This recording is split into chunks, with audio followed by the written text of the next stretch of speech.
स्वागत है मित्रों डॉक्टर टी श्री लक्ष्मी द्वारा संचालित यूट्यूब चैनल भारतीय उपन्यासों में नारी।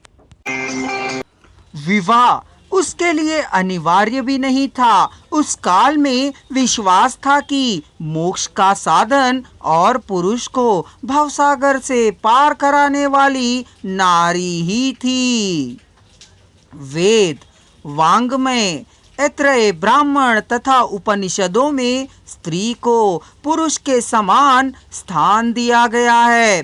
ब्राह्मण ग्रंथों में स्त्री को ब्रह्मा सृजक का स्थान दिया है। शतपथ ब्राह्मण में कहा गया है, पुरुष जब तक भार्या को प्राप्त नहीं करता आत्मा का आधा ही रहता है। भार्या भी संतानोत्पत्ति करने पर ही पूर्ण होती है। ऐत्रेय ब्राह्मण में स्त्री को सखा का स्थान दिया गया है। ऋग्वेद, अथर्ववेद, ऐत्रेय ब्राह्मण आदि में स्त्री के स्थान में कुछ न्यूनता दिखाई देती है। सूत्रकाल में आर्यों का पतन हुआ था। ऋषिकाएं वेद अध्ययन के साथ अध्यापन भी करती थी। ऋग्वेद के अनेक सूत्रों की रचना लोपामुद्रा, रोमसा, घोषा, सूर्या, अपाला, विलोमी, सावित्री, यमी, विशंबरा, श्रद्धा, कामायनी, देवयानी ने की हैं, जिन्हें ऋषिका या ब्राह्मणी कहा गया है।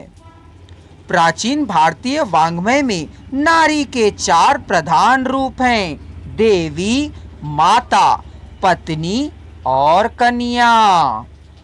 वैदिक वाङ्मय में अदिति, उषा, इंद्राणी, इला, दिति, सीता, सूर्या, सरस्वती आदि देवियों का चित्रण अनेक स्थानों में किया गया है। पुराण युग तक सरस्वती, दुर्गा और लक्ष्मी रूपों में नारी का चित्रण किया गया है। अतएव उषा, संध्या, ज्योत्सना, दीवा, निशा आदि रूपों में भी नारी का चित्रण किया गया है। वैदिक काल में संयुक्त परिवार प्रथा प्रचलित थी। ऋग्वेद में बताया गया है कि पितृसत्तात्मक समाज में पुत्र के द्वारा वंश बढ़ता है। पुत्र पुत्री की देखभाल में अंतर नहीं दिखाई देता है। आजीवन जो पुत्री अविवाहित रहती है उसे पिता की संपत्ति प्राप्त करने का अधिकार था। देव समुदाय में ऋषियों तथा मुनियों ने देवियों को प्रथम स्थान दिया है।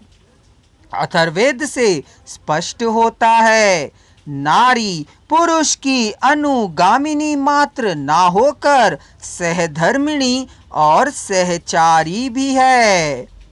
पुरुष का दाहिना हाथ कर्म और पुरुषार्थ का प्रतीक है तथा बायां हाथ विजय और सफलता का।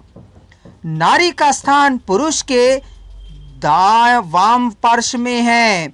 नारी पुरुष की शक्ति, ज्योति और सिद्धि की प्रतीक है। रामायण और महाभारत काल में स्त्रियों का वर्णन विदुषियों के रूप में कम मिलता है। तप, त्याग, नम्रता, पति सेवा आदि गुणों से विभूषित गृहस्वामिनी के रूप में स्त्रियों का वर्णन अधिक मिलता है। उदाहरण के लिए रामायण में केकई, अनसुया आदि स्त्रियां विदुषी रूप में चित्रित की गई हैं।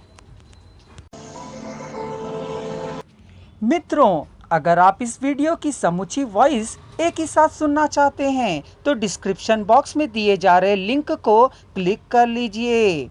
हमारे चैनल को सब्सक्राइब कर लीजिए, शेयर कर लीजिए और अपने अच्छे कमेंटों से हमारा मार्गदर्शन कर दीजिए।